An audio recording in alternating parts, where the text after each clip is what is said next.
Vishnupant Tatyasaheb Kothe memorial hospital and research centre तसेच doctor Kothe's gastro liver care and G endoscopy centre तर्फे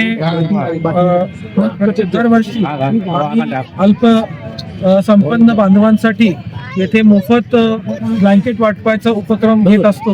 यंदा वर्षी आपण सिद्धेश्वर मंदिर येथे आपण हा असा उपक्रम राबवत आहोत आणि यातून एकच आमची भावना आहे की आपण घरात राहतो या थंडीच्या सीझन मध्ये त्यांना जी म्हणजे उबदार आधार आमच्यातर्फे देण्याची आम्ही एक प्रयत्न करतोय आणि छोटासा प्रयत्न करतोय. त्यासाठी ट्रस्टच्या मार्फत इथं उपस्थित सर्व ट्रस्टचे सदस्य व कोठे परिवारावरती प्रेम करणारे आणि कोठे परिवाराचे सदस्य यांचं मी डॉक्टर स्वर्गीय विष्णुपंत कोठे मेमोरियल हॉस्पिटल तर्फे आभार व्यक्त करतो.